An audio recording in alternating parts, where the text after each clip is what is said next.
how to get your first paying coaching client in 4 simple steps. Okay, so maybe you are new to the coaching space, you're taking a different career path, you're exploring just a new outlet in life, or you just want to grow your business. I'm going to outline to you the 4 most direct steps that you need to start growing your business. Okay, right off the bat, I'm going to hit you with step 1. This is probably the most fire step because there are coaches that have really missed this step for years. Okay, so I'm going to save you a whole lot of trouble right now. Step 1 is you need to know your market. Now, I know that might seem obvious, but understand that there are primarily three general markets that people are investing money in. Okay, those markets are health, wealth, and relationships. When you are promoting yourselves or meeting people, you need to be able to show up and speak about your expertise in such a way that has them think and feel that this is for me.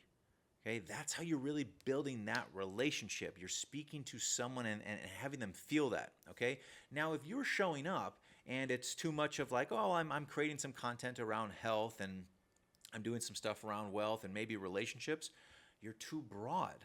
You're too broad. As the saying goes, if you speak to everyone, you speak to no one. Okay? Now, I'm going to do you one better here. And again, there are so many coaches and practitioners that they don't know this. Okay?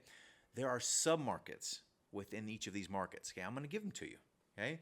If you were in the health space, these are the top submarkets that you can actually compartmentalize your material with: emotional health, ideal body weight, life coaching, spiritual health, physical movement, good habits, healthy lifestyle, chronic illness, living well, leisure time, time freedom, and healthy sleep.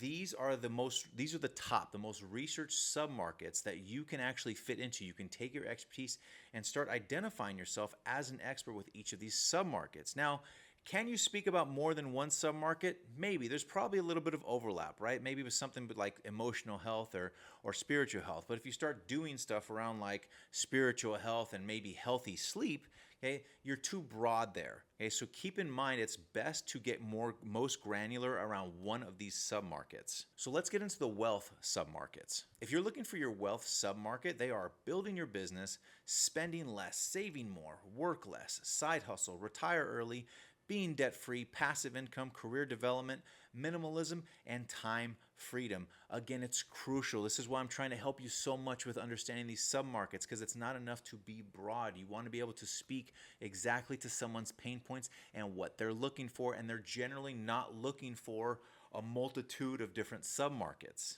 Now, the last one we're going to go over is the submarkets of relationships. So those are parenting, like good parenting, okay, leadership skills, happy marriage, friendships, work management, communication, dating advice, psychology of love, infidelity, sexual pleasure, sexual orientation, and breakups. These are the submarkets of relationships. So if you are somebody that is specializing in one of these, try to get more granular around your authority and identify, this is the submarket that I could or should be speaking to.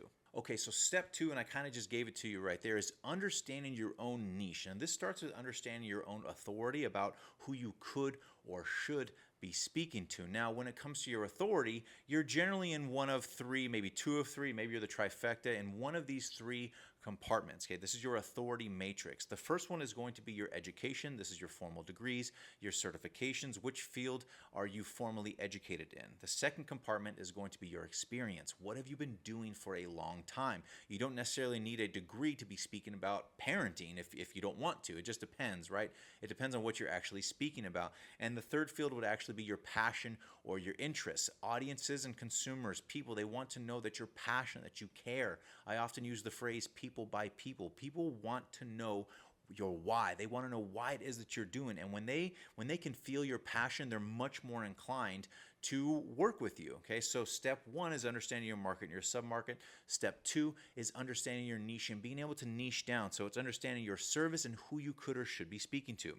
Now, step 3 is about identifying an acquisition model. Now, this is really just about how you want to acquire clients. Okay, now this could be something like word of mouth, social media, maybe local networking. There's all different ways that you would or could do this. And I say that specifically because there are so many different opportunities. And you might need to think to yourself, how is it that I want to show up? Which is the best place that I thrive in? Maybe you're an introvert that thrives in making and curating produced content. So you have to kind of like, maybe you take a whole day and you make a bunch of stuff for social media. Maybe you're the type of person that likes to be at farmers markets or go into individual businesses and shake hands and talk to people. All of those are great, but you need to identify to some degree where your strengths are. And I say that because that's not to say that you should never focus on your weaknesses, right? Like, let's say you're not good at social media, or you don't think you're good at social media. You don't think that you're good at showing up on camera or speaking about something in an educated way. These are things that you want to work on. But the first thing to do is in terms of getting your first clients, is to think about what you're best at. Step 4, kind of an easy one: show up, make content.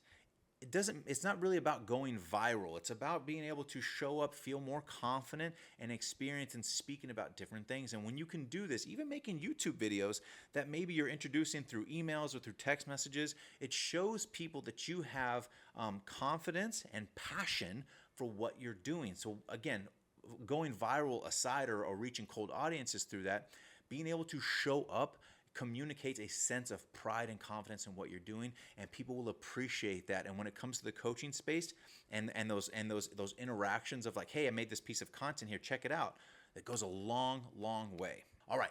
Hope you enjoyed this. I want you to implement these steps. Again, depending on where you are in your coaching journey, implement these steps. I guarantee they will make a massive difference in your business. If you want to learn more about finding your niche or maybe how to promote yourself, check out some of my other videos. My name is Jeremy Berumen. I'll see you on the next one.